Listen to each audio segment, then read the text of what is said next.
Happy New Year. It's great to see you all here today, and thank you for joining us. So welcome to 2021's kickoff of Meet the Developers. I'm Suzette Munley, most recently a partner at R2L Restaurant and the president of CCPA. As we start the new year, I hope that everyone is healthy and undoubtedly looking forward to a much better 2021. We plan to continue our great programming. So if you have ideas or suggestions for speakers or events, please post them in the chat feature throughout our program today. So let's review a few details about today's event. We are recording this and we will share it afterwards. We will mute everyone to maintain audio and visual controls. There is a link to today's program in the chat. You can also use the chat to ask questions, comment, make suggestions, and connect with each other. And if you need to take care of business, feel free to turn off your video. CCPA is an intimate and diverse group of business owners, executives, and managers looking to build relationships and offer each other meaningful resources. We will continue to bring you unparalleled access to speakers, decision makers, and leaders who are shaping Center City. We will keep our members and guests informed about business challenges and opportunities in Philadelphia and help them become Center City smart. To touch on our future programming, which will all remain virtual, our next Meet the Developers is on April 21st. We have lunch with the city leaders with Council Member Alan Dom on February 24th and Commerce Director Michael Rashid on March 3rd. You can find a full schedule of our events on centercityproprietors.org. I'd like to acknowledge our sustaining sponsor and our preferred benefits provider, Michael Craig of Penworth Financial Services. And we are pleased to collaborate with and welcome members of the Building Industry Association of Philadelphia, Crew Greater Philadelphia, and the General Building Contractors Association. We could not plan this event without the support of our generous sponsors, Domus Construction, Friedman LLP, Obermayer Rebmann, Philadelphia Business Journal, Servproof Germantown, TD Bank, and we welcome our newest sponsor, GZA, Geo Environmental, thanks to Heather Shoemaker, John Ober, and Ernest Hanna. And now I would like to welcome Damian Gee, the Senior Vice President and Regional Vice President of the Greater Philadelphia Lending Group at TD Bank. Thank you. And on behalf of TD Bank, good morning and thank you all for attending today. TD is proud to support CCPA in this event series for another year. TD Bank is one of the 10 largest banks in the US, providing more than 9 million customers with a full range of retail, small business, and commercial banking products and services at more than our 1,200 convenient locations through the Northeast, Mid-Atlantic, Metro DC, Carolinas, and Florida. We're so glad to be able to help our clients with PPP and the second round of PPP. And if anyone still has issues, please don't hesitate to reach out to us. Our commitment to real estate is important to us at TD Bank. We'd love to help you with any needs that may help you grow your portfolio. Now it is my pleasure to introduce Center City Proprietors Treasurer and event sponsor, Suzanne Spinell-Schuster from Friedman LLP. Suzanne. Thank you, Damian, and good morning, everyone. I am Suzanne Spinell-Schuster, Director in charge of Accounting Services at Friedman LLP and Board Treasurer of CCPA. I am thrilled that Friedman is a sponsor of this event, and I look forward to hearing from our panel of experts. Friedman LLP has been serving the accounting, tax, and business consulting needs of public and private companies for nearly a century, with offices in Philadelphia, New Jersey, New York, California, and Beijing. Friedman's real estate practice provides a full scope of accounting, audit, tax, and consulting services to developers, contractors, real estate investors, institutional owners and lenders, property management companies, and brokers. The real estate industry is rapidly adapting in response to the economic impact of COVID-19. We stand ready to address the complexities of this ever-changing industry, to develop strategies for distressed borrowers to mitigate risks, and to capitalize on potential opportunities. And now it is my pleasure to introduce today's moderator. David Nasatir is a partner and chair of Obermayer's Business and Finance Department. Dave's clients range from small family-owned businesses to some of the largest financial institutions in the United States.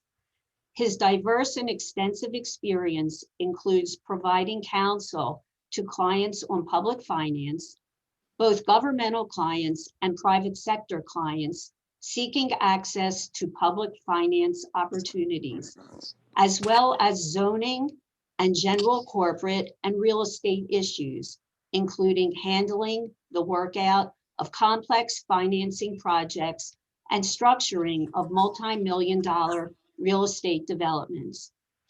Our panelists' biographies are in your program, which has been posted in the chat.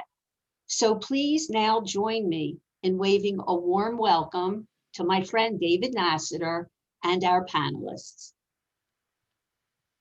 Thank you, Suzanne. When I hear my bio being read by Suzanne, I'm filled with many memories. The first is that she has introduced me at many functions over the years, including right after the birth of one of my children. So it's always a reminder. Right. But when she reads all that stuff, I start to feel a little bit old. So I guess it's a double-sided coin because my kids are getting older too. So thank you, Suzanne, for your very kind words, and welcome everyone.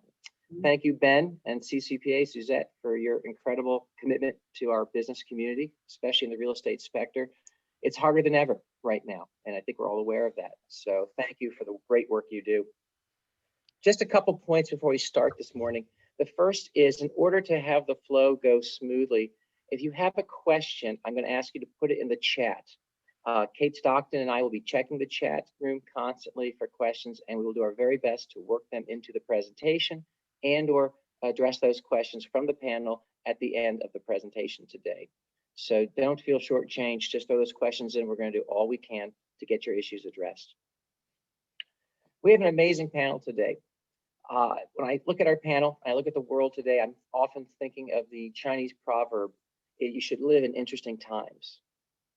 I think that's more applicable than ever right now in our world, facing an unparalleled pandemic, facing social unrest, facing overnight changes rapidly in the work, life, space, and balance, how consumers buy things, what needs there are for commercial space. These are truly interesting times. I could say a lot of other words to describe it, but interesting seems reasonable to start today's discussion.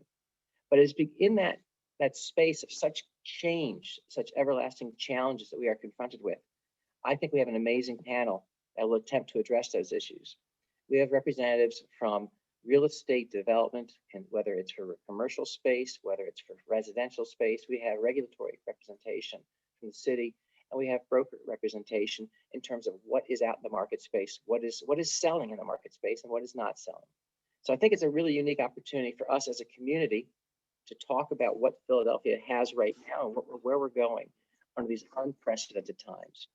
So I want to thank the panel to begin today, and I want to thank everyone for taking the time to join us, because I think it's going to be a great, robust discussion. I'd like to first introduce the panel. Before I turn it over to ask each panelist to tell us about their background, I just want to make note that Anthony Mayer, who was scheduled to be here today from University Place Associates, is not joining us. He had an unexpected pleasantry. His daughter was born yesterday, so he had a pretty good excuse. As much as I'm sure he would love to have been here today, he has decided to help his family.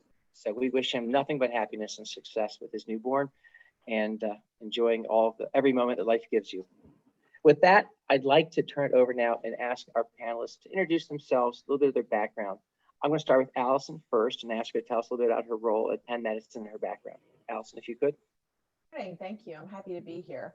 So I'm Allison Wilson-Maher. I'm the Vice President of Real Estate Design and Construction at Penn Medicine, which is the branding name for the University of Pennsylvania Health System. We oversee 6 hospitals and a large portfolio of ambulatory sites. And my role at Penn Medicine is to lead a team of individuals who excel at providing fantastic real estate, project management, and property management services within our organization to our internal clients in terms of, transactions, renovations, de novo development, and managing all of our locations. We don't oversee the facilities at the hospitals outside of design and construction.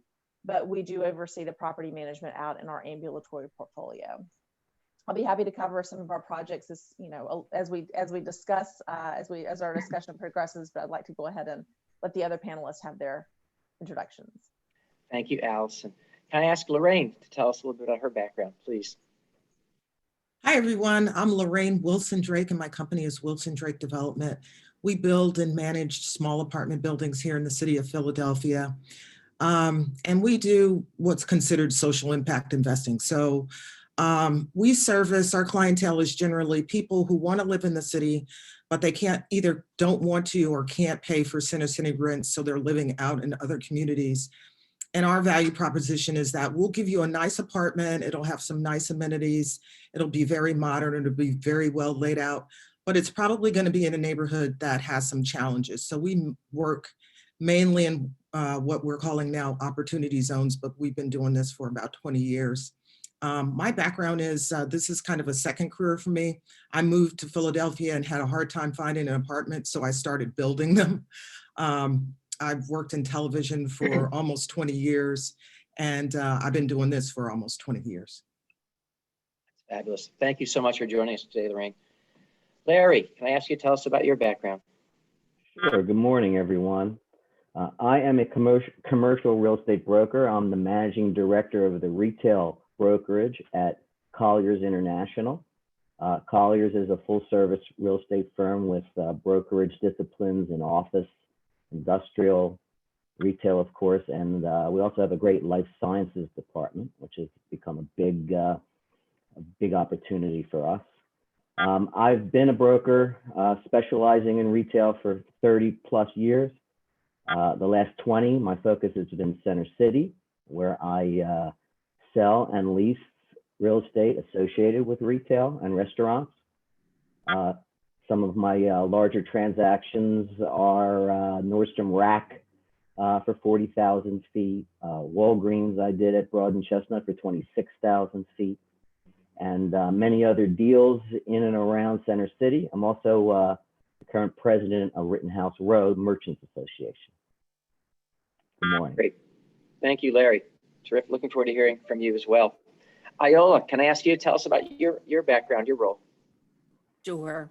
So I am the Deputy Commerce Director for the City of Philadelphia, and I lead the Office of Economic Opportunity. And that is the office that ensures that people of color, that women, that people with disabilities who own businesses get a fair shot at city contracts. So we work with city-based contracts, and we also work with private development. And that's what I'm going to talk a little bit about today. We have an oversight for Allison's project that she talked about. We have an oversight group for that. And we do EOPs, Economic Opportunity Plans, for projects. So I'll talk about that as well. Great. Thank you, Iola. First of all, I think it's fabulous to have you on board. I'm excited to hear from you as well. Let's dive right in. And I guess the first question I'm going to right back at you, Iola, is I hear a lot about EOPs. That's a phrase I hear often in the real estate world. But what does it really mean? Yes. So an economic opportunity plan is a plan that clearly outlines the goals of a project when it comes to minority, women, and disabled participation, as well as workforce. So for projects that are over $100,000, that are non-residential, that need the city, whether you need zoning or whether you have to go before city council, you have to have what's called an equal opportunity plan. And in that plan, our staff will identify, based on the scope of the plan, what percent of the plan should be conducted by, or what percent of your project should be conducted by a minority-owned business, and what percent of your plan or project should be conducted by a woman-owned business. It also lays out the workforce plan. So it will tell you what percent of your workforce has to be what race. And so it's my hope that everybody here knows about equal opportunity plans, and more importantly, that you have oversight. One of the challenges with equal opportunity plans with private sector development is that once we send an equal opportunity plan out into the universe, oftentimes we don't hear about it until it's done. And so when it's done, there's often problems. They've often not met their goal. And if we have an oversight group, if we have a committee that meets periodically throughout the project, we can oftentimes mitigate the challenges that a developer will have identifying minority or women-owned talent or workforce. So it's my hope that everybody here today, if you didn't know about an economic opportunity plan, you know now, and that you'll reach out to me if you need assistance with your project. Can you touch briefly, Iola, on the incentives or upside for that, for doing EOP? The upside to the EOP? Other The upside- incentives, city, yep, all that sort of good stuff. The upside is that it's essentially helped a minority or woman-owned business. We live in a city that is majority minority. We also live in a city that is the poorest big city in the country. And so the primary way that we're going to begin to overcome some of those challenges is to begin to employ people of color, begin to employ women, begin to employ people with disabilities. And one of the biggest upsides of an equal opportunity plan is that you get to do that. You get to employ and provide subsistence for those businesses and people that own those businesses. Great, thank you so much. That's great. I'd like to start out asking Allison first, if I could. How's the coronavirus pandemic changed the landscape with what you're doing at Penn Medicine? Has it adjusted projects, and how so? Has it curtailed projects, designs, implementation? If you don't mind, give us a back to what's going on. Sure. So, obviously we're right in the thick of all of the coronavirus pandemic with the care that we provide to, people in the city and outside of the city. So for us, the first thing that we did was we went into a capital freeze and we pulled back the reins on all of our projects. Pretty quickly, we returned to the project that you see behind me, which is our $1.5 billion with a B dollar, 500 bed new patient pavilion. And we delivered 100 beds, immediately for a surge. We also delivered beds at Chester County Hospital and at Penn Presbyterian Medical Center for a surge that wound up, we never needed any of those. And so we eventually wound up decommissioning those beds and resuming construction on the new patient pavilion as it's intended to be constructed. We're back on track. We do have a little bit of a delay in terms of delivering the project, about 3 months, but we decommissioned all of those beds, sent everything to storage, and we'll bring that back when we deliver over the summer. And then the pavilion is expected to open at some point this fall. Our capital freeze extended for a little while longer for the rest of our smaller projects. And then we started into a capital thaw where we started little by little resuming construction. We wanted to make sure that our organization was protected financially.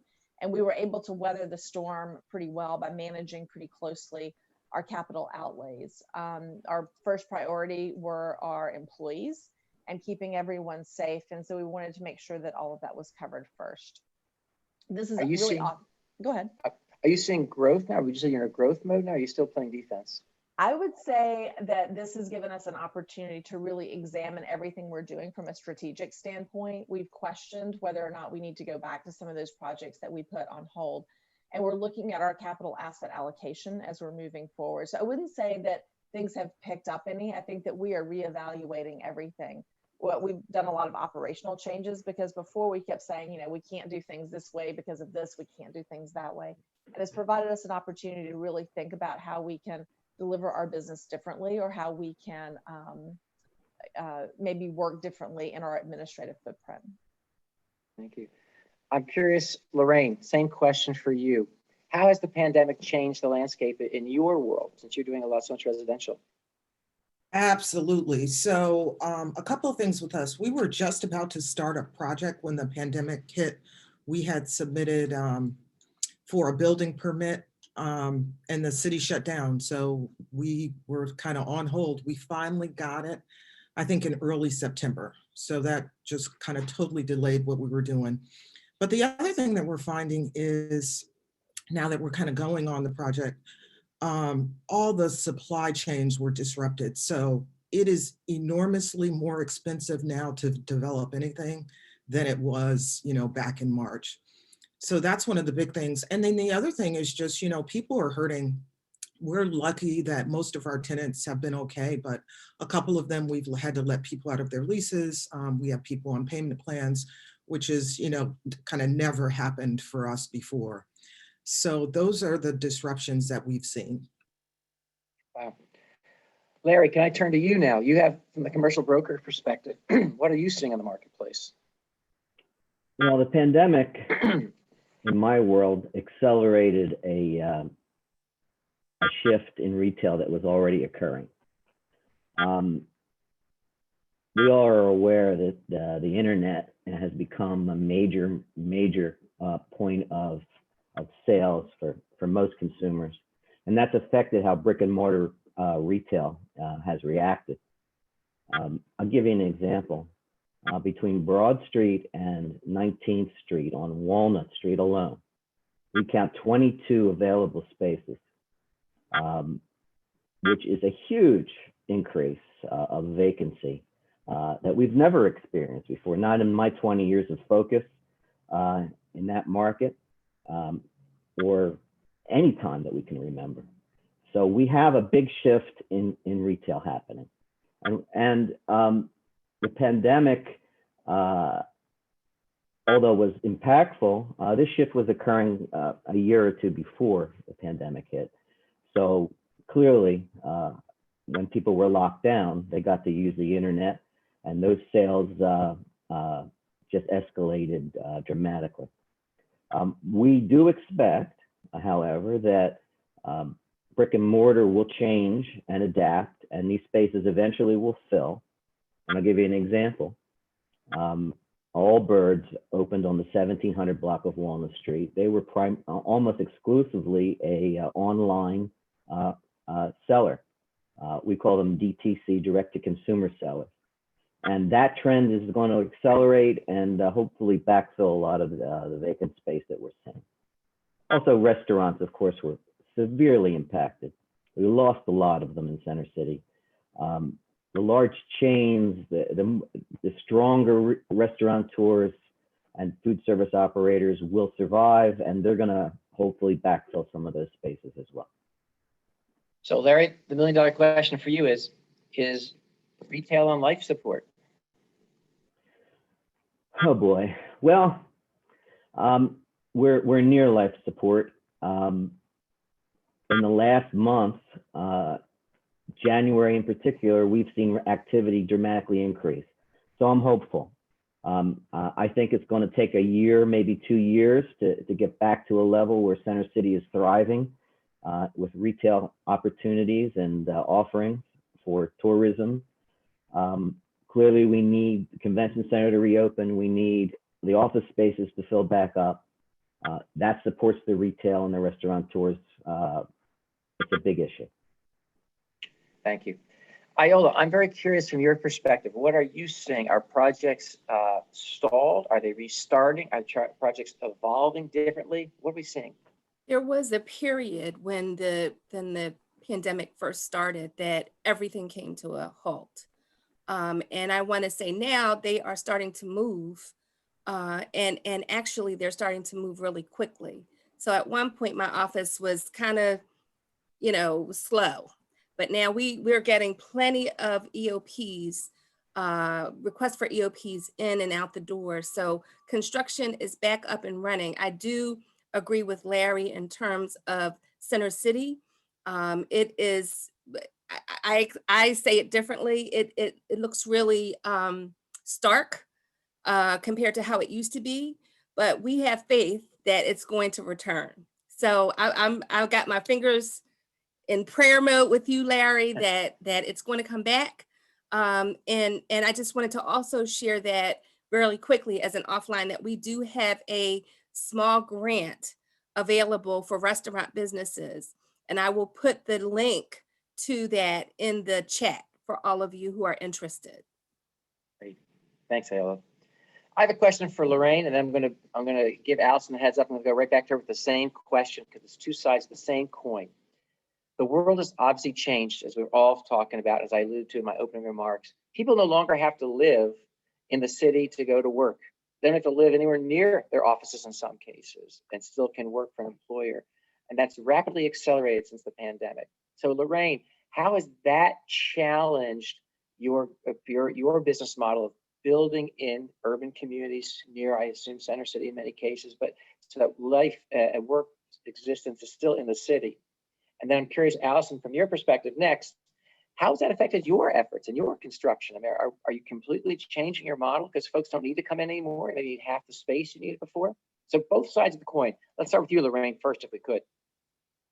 So I think that's an excellent question. We're kind of in a let's see what happens mode. I think a lot of people during the pandemic decided that they didn't want to be in the city anymore, particularly in the New York area. So you saw New Yorkers fleeing to places, the Hamptons, Martha's Vineyard, suburbs. I live in the New Jersey suburbs, and you can't buy a house here right now.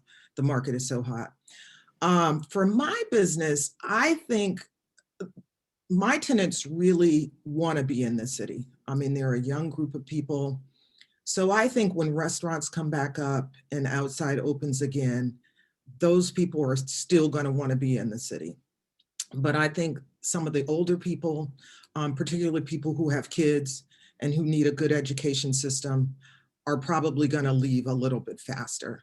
So I'm definitely watching that to see, how that shift happens.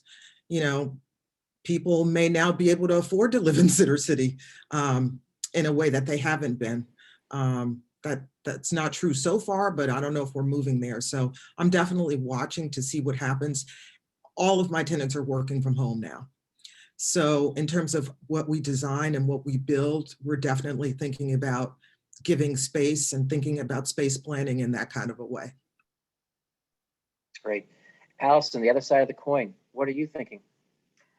I would say this. I have a lot of friends who are in residential real estate as well, and they've seen, kind of the same uptick. I think that Lorraine is correct in that, a lot of people fled New York City, and we have seen some move to the suburbs. But I would say, it sort of accelerated the people who are going to go ahead and make that decision anyway. The city is still very, very hot.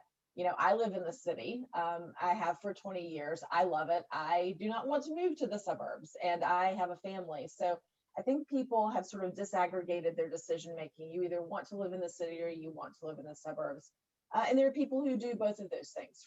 So for us, people are going to need care wherever they are living. And so our biggest chassis is, of course, downtown for two reasons. One is because we have a locus of population here. But the other is because we're an academic medical center, which is a little bit different than a community hospital. So community hospitals serve people who, have more, lower acuity level needs in terms of their care, your sort of basic medical, surgical. But when you need something that's really advanced or experimental in terms of care, you want to come to an academic medical center so that you get that technologically advanced care, and that's what we offer. So we are continually looking at the 3 hospitals that we have downtown and how we're providing services there. But a lot of that is not going to change because we're constantly, keeping up with the latest in technology and hiring faculty members that are going to continue their research, and they need to be together to collaborate. And so people will come downtown for the care that they need, but then we want to provide community services for services out in our community as well where they live. So for us, not a lot has changed. I would say that we thought that telemedicine was really going to change a lot of what we were doing. But there's a significant portion of the population, particularly the older population, that doesn't want to do telemedicine, and they still want to come in for their appointments. So we're seeing some shift for people who are comfortable with technology in that sort of manner, particularly with follow-up visits. But it's given us some relief in some of our busier locations, and is still, providing a lot of care in the community. That's great.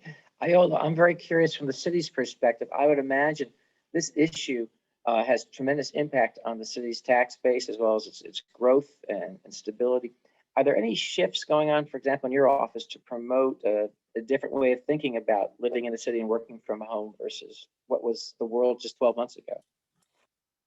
I don't know if there's shifts in thinking, but our office also deals with commercial quarters and neighborhoods, right? And so with people being home and working from home, it's even more important now, in addition to Center City, to develop the corridors, because those are the places that people come out of their houses and walk to.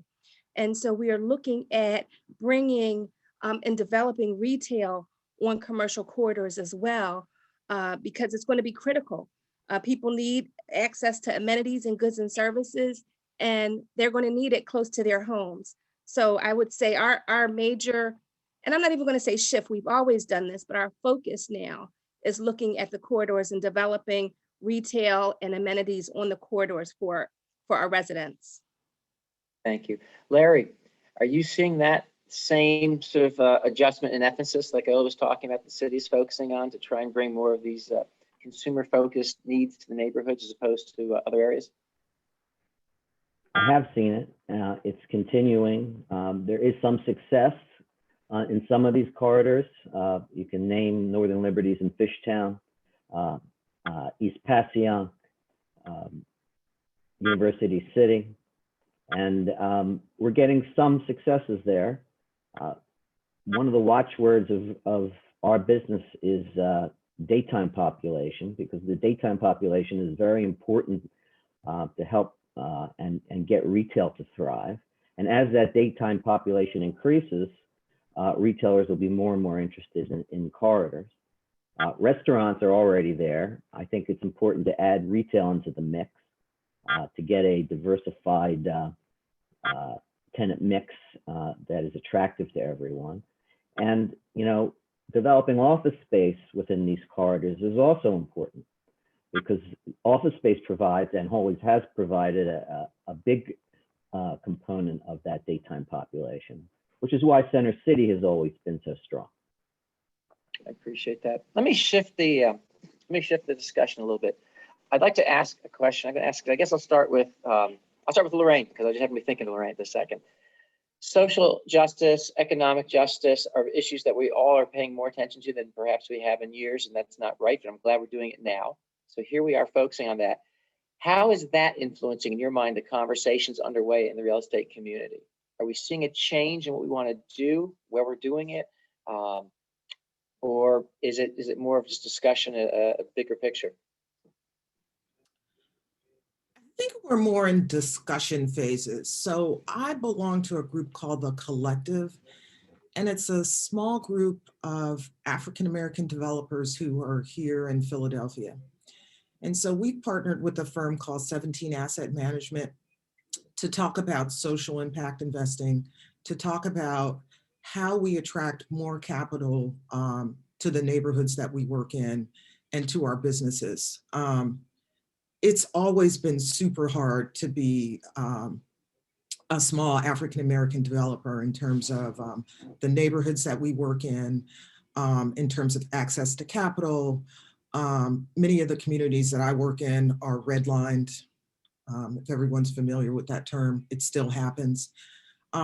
So also affected by lack of good school options in those neighborhoods, which leads to more crime and leads to lower real estate values. So I think there's a lot of talk. I think there's a lot of people are understanding the problem better now. People are believing us when we say it's different for us, guys. So particularly in the last year and all of the unrest that's happening, I would say a lot more people are understanding what the problem is. I mean, in Philadelphia, everybody always talks about we're the poorest big city, but there's so much opportunity here that just has been overlooked because people just don't understand. So I'm optimistic, I'm hopeful, but right now I really do think we're at the sort of talking phase. I can't really point to anything massive that's happened that's addressed it in the real estate housing sector. How about you, Iola? Are you seeing anything from the city's perspective going on? Any shift in the discussion? This is what we're about. We've been about this since day one. And so for us, it's not new, but I can say that I am at a number of tables. The Greater Philadelphia Chamber, everybody is coming up with um, how ways to elevate Black and Brown businesses, ways to elevate Black and Brown people. And for me, that's exciting. We have to see if the rubber hits the road because we've had conversations before, but now it's time for action. And so I am at the table pushing beyond the talk to say, okay, what are we going to do? And so hopefully all of these conversations are going to result in some formative changes for Black and Brown businesses and Black and Brown business owners. Larry, I'm curious if you're seeing anything at this point out there in terms of where retail wants to go, where people are looking. Has there been any increase in the conversation based on the social justice issues we've seen last year? Well, I can tell you that the shop owners and proprietors of Center City took a big hit during the social unrest. And there was a lot of divisive talk from retailers and the tenants that got hit badly, and they got hit a couple of times. So they want a better strategy. They recognize that diversity is an issue, and that that has to be dealt with in a more effective manner within the city. And they're willing to participate. I have a client who is a grocer in Center City that was hit badly during the social unrest. And he's doing everything he can to try to diversify his employee base and to really live, walk the talk, if you will, that he's been subjected to. Thank you. I want to take a quick second. Kate, do we have anything in our chat room that we should jump in on? We do. There was a question early on, and I think it was directed to Iola. Let me just get back to it. It's about in the permitting process in the city, does it help to have an EOP attached to it? Is there any impact in that circumstance that your EOP, having an EOP would help? Well, I would say probably not. But, if you have to come to get zoning, or if you have to come before city council, you have to have an EOP. So as of today, that's just how it is. Going forward, though, I'm pushing for some changes that I'm not going to talk about now that would make it beneficial for people to get not only get EOPs, but to meet the goals in EOPs in the private sector. So hopefully I'll get a chance to come back and share that with you. But for right now, just know that there's nothing right now that's going to improve your chance of getting your CO, for example, certificate of occupancy. But hopefully with some changes that I'd like to make, there will be impacts in that area. And one more, David. Please. And I believe this is for Allison. What do you see as the continued growth of ambulatory regional hospitals from our area's major healthcare providers? I mean, that's a hard one because, community hospitals any hospital is so expensive to build. And so a lot of the building that we have seen recently in our area have all been replacement facilities. So there's so many procedures that are moving to an outpatient setting. So, you can have all sorts of surgeries in an outpatient surgery center where you're not staying overnight. And in fact, you're not really even staying that long. So I don't know that we'll have a lot of construction out in the suburbs of new facilities that aren't already, just replacement facilities. And, our facility here is one of those. We're decanting double occupancy beds to single occupancy beds and taking them to acuity adaptable, which means that they can be, they can function in all sorts of manners. So I just don't foresee that we're going to see a lot of new hospitals in our area. There's a competition out sort of more towards, the far western suburbs and, Lancaster and beyond. But in this area, I'm not sure that I see a whole lot. Great. Thank you. Let me go right back at you, Allison, since Kate brought up the topic that's near and dear to my heart. Legislation, tax abatements, construction taxes. How's that affecting the development you're doing? And I'm going to hit a couple of the panelists up, so no one go to sleep over here, because that's a question that's important for all of us. But tell me from your perspective, first of all, what's going on? I'm not sure that our government relations handles so much of that. I'm not sure that I see that from a day-to-day business. So our business is so large that the impacts that we see, we just deal with them, and our government relations division really handles more of that. So I'm not sure I'm qualified to comment. Fair enough. I'll let you off the hook this time. Thanks. Lorraine, what are you seeing? Is that impacting your business too, the construction tax? I can totally comment on that. So, tax abatements are really controversial because the taxes go to fund schools. And I don't think anyone thinks that's a bad thing. But in our case, the abatements have really made a difference. So for us, who are developing at a fairly small scale, it can actually be the difference between a project being not doable and being, something that you can make work. So because we work at the margins, they're really important to us. And, when they go away, it just means, we have to up our game, and we probably won't develop in neighborhoods where we are just the first ones there and this community hasn't seen any new development in 50 years.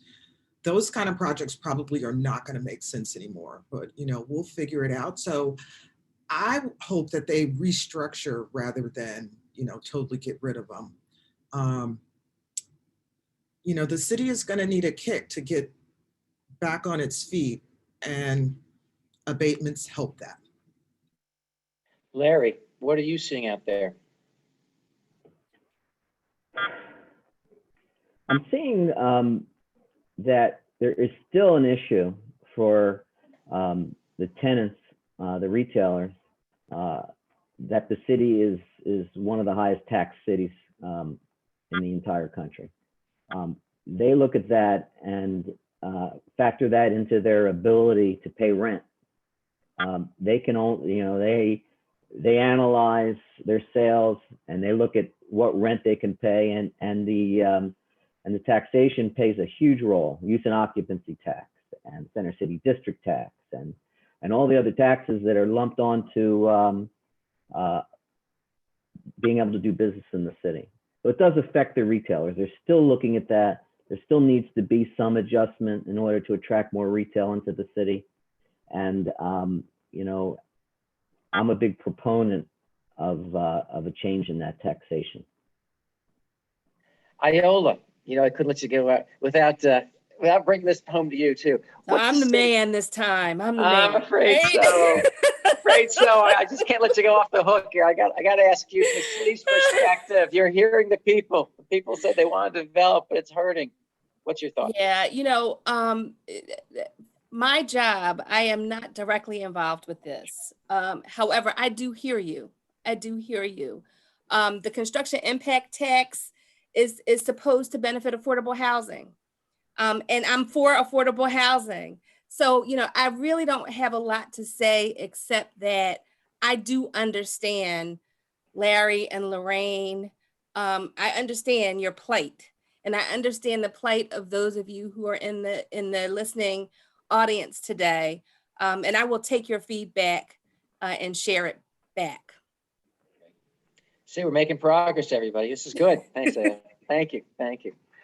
Allison, I'm curious, from Penn Medicine's perspective, are there projects on the horizon? You talked earlier about replacing existing, but is there any appetite for growth in any particular areas or communities where you're seeing demographic shifts or residential growth? Where's Penn Medicine on that?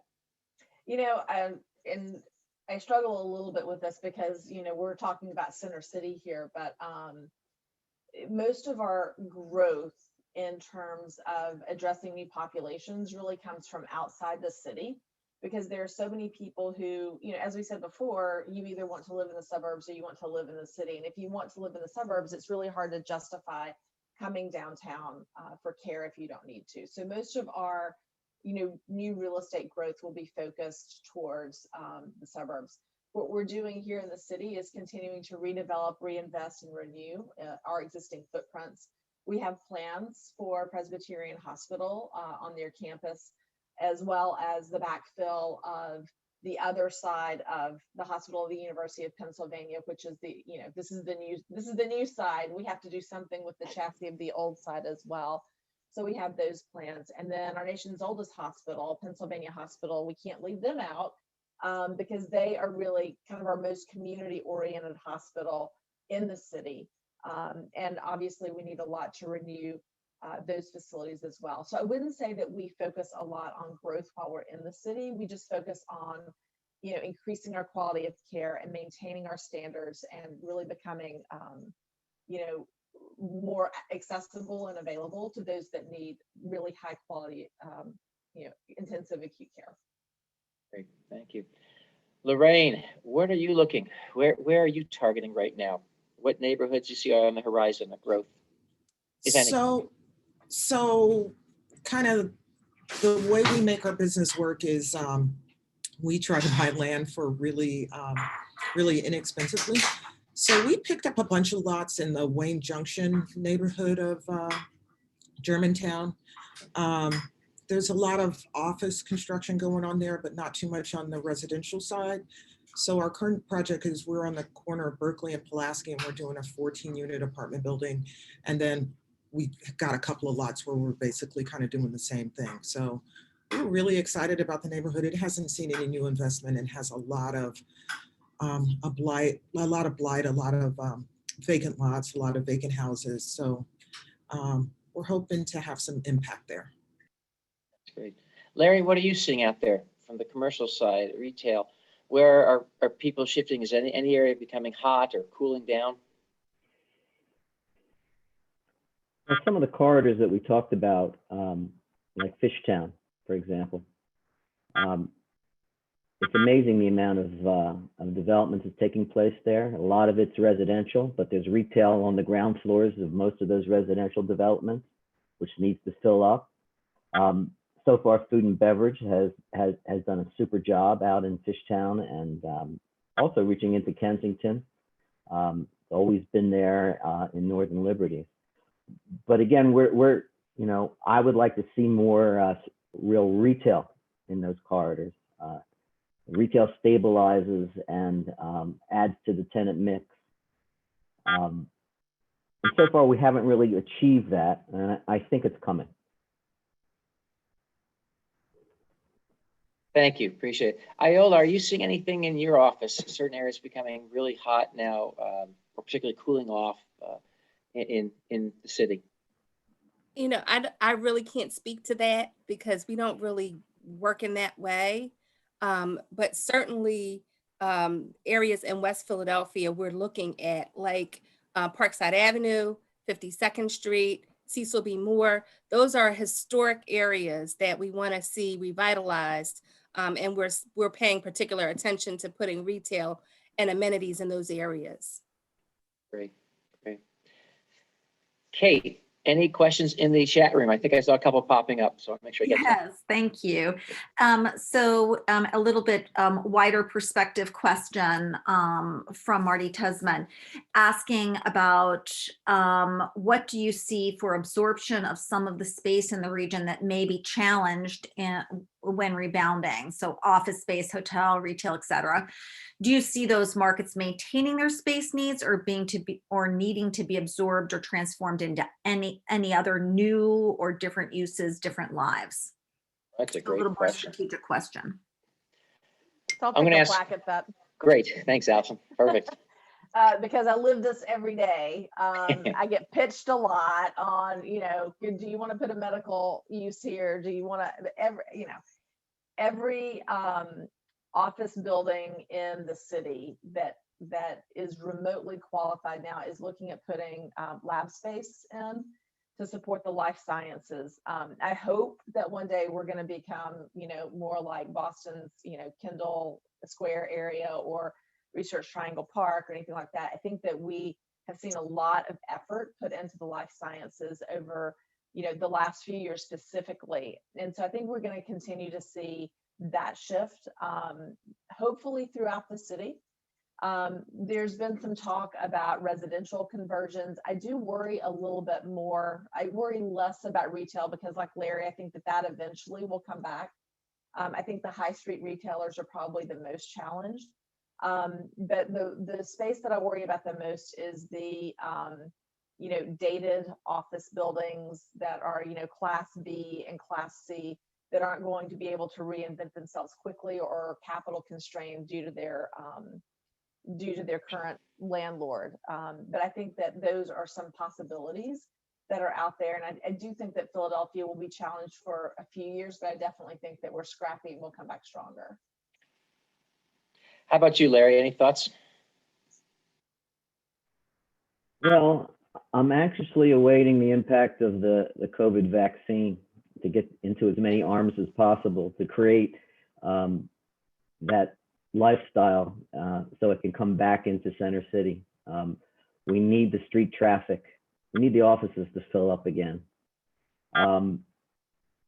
Retail is going to look different. You're not going to see apparel stores.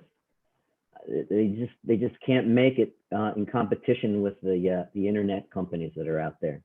But you'll see these direct-to-consumer retailers open up more brick and mortar stores. Like I mentioned, Allbirds. You're going to see Warby Parker, another example. Bonobos.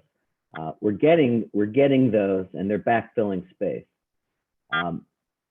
We used to have an overlay in Center City that prohibited certain types of retail. That was during a time when we were trying to legislate what kind of retail went onto the street, because we were concerned. We didn't want it to be all banks and drugstores, which are destination type, they take advantage of the existing traffic. They don't create traffic. We need retailers that create traffic, in addition to those that in the surrounding neighborhoods that will become amenities for the residents that live there. Lorraine? Hey, Dave, I would just circle back to sort of our earlier conversation about, where are people going to be working from? Is everybody going to re-up their commercial space, or are they just going to decide that working from home really works? And, there's just going to be less people in Center City. Like, that's a real concern. So I would say from our perspective, we're going through this right now, and we had a lot of success with work from home, and we're looking to compress our administrative footprint. A lot of people that are coming in from outside of the city by about 50%, 50 to 60%. Some of those people will be coming in periodically, but we're looking at more, supporting virtual work by people who are coming in one day a week to have meetings, to print and copy, things like that. I think it's a real concern. And I can't imagine that there aren't other companies out there like us that aren't looking at doing that as well. With that said, there are tons of people that are chomping at the bit to get back in the office because they're going stir crazy at home. So it remains to be seen, but I would guess that the office market is going to be the most challenged for the longest period of time here. Kate, do you have another question for us? I do. And that kind of it's a good segue question. So do you think that we will see a greater need for more co-working or live work type spaces in Philadelphia as a result of Great the question. workforce? I'm gonna ask Lorraine to take that one first. I'm not sure. I'm not sure about the co-working. Co-working spaces are great when you just need to pop in and do a meeting. So potentially, I think live workspaces, that's kind of what I'm focusing on, just trying to understand how people are living and working and what their space needs to look like. I think that's going to be a real need, like everybody needs an office now. So just trying to think about that and build that into design, because I do think a lot more people, I think a lot more people are not coming back to the office. Larry, what are your thoughts being out there in the market? I like the idea of co-working, but I think it's probably gone for now. Can you all hear me? It looks like I'm losing my headphones. You got it? Okay, good. We got you. We're seeing a lot of the co-working disappear from Center City, and it's it's a function of COVID. What will happen to that space? We're not sure. I think it's a shame. I mean, it was a great concept. Looking forward to it to come back into the city again. Let me ask a question. So we're almost out of time, and I want to thank everybody again for all the questions. And I think this panel's been fabulous. So I want to thank you all for making the time available today to be part of the panel, as well as the audience. Here's my question, though, the $1 million question. If you had a magic wand, what would you use it for right now? With everything that's going on, with all the issues we've been discussing, what would you do to try and improve the city? Iola, I'm going right at you first. Well, the first thing I would do is wave away COVID. Everybody would be vaccinated and we'd all be well, right? But I would like to I would like to not have to have a job, right? I would like for people to naturally and organically and authentically engage diverse businesses in all aspects of what they do, whether it's construction, professional services, service supplies and equipment, that they wouldn't need somebody to force them to do it, that it would just happen naturally. And that would be my wish if I could wave a magic wand. That's great. Larry, what would you do to try and change the situation out? What's the number one issue you're trying to wipe away, and how'd you try and improve things in our region? Well, I think Philadelphia was well on its way to becoming a world-class city. And that was a function of some factors that included tourism, convention activity, world-class food and beverage offerings, and a retail base that was substantial and diverse and well attended. And we got to get those feet back onto the street, whatever it takes. If the vaccine has to work, and then we got to get back on track. We still have a bunch of hurdles to get through. We mentioned a few of them here today. We're too heavily taxed for our businesses. We gotta adjust that, and then I think we're back on track. Allison. I'm gonna go big here. Good. Very existential. If I literally, for the love of Philadelphia, if I had a magic wand, and I do think it will take a magic wand to do this, but I would eliminate generational poverty. I think that it's at the root of everything that we talk about. It's at the root for us, for health disparities. It's at the root of educational disparities, our tax base, and our workforce training and readiness. I agree with Lorraine 100% that we, have a lot of opportunity and a lot of potential out there. But I do think that too many children are hungry and not ready for school when they come to school. And it's just a cycle that if I had a magic wand, that's the one I would break. Thank you. And Lorraine, I'm going big because I want you to really wrap it in strong. So go ahead, no pressure. You know what? Everybody else went big. I'm going real basic. All right. So my wand would have a very large source of good paying jobs in the city. We'd see more investment in the neighborhoods. We'd have a world-class educational system. And, we'd have more unity across races, across income levels here. I mean, we'd really just be a world-class city. Thank you for that. I would love to keep this going, but we've actually exceeded our time. So I'm gonna close by doing two things. I want to thank our panel. I want to thank you. You've given so much time. Your insight is fantastic. I thank the audience, all of you, for being a part of this today. I think it was extremely worthwhile. And I guess if I would be a panelist for 10 seconds, what I would say in my magic wand would be my prayer for the city and our communities that we would keep discussing these issues. I think that sometimes things come together and hit a climax, and we all sort of go back to our comfort zones. So I'm encouraged that we've all had such a frank discussion today about these issues. And I hope that this dialogue will continue and we will see real progress as a community. So with that, I thank you all again. I'm going to turn it over to Ben Frank, who has been gracious with his time and leadership to get this thing done right today. And I'll let you go from there. Thank you, Dave, and everybody for participating. Again, I want to thank the sponsors for making this event possible. Remember to check centercproprietors.org for our upcoming events. And now what we'd like to do, if anybody has to leave, obviously feel free.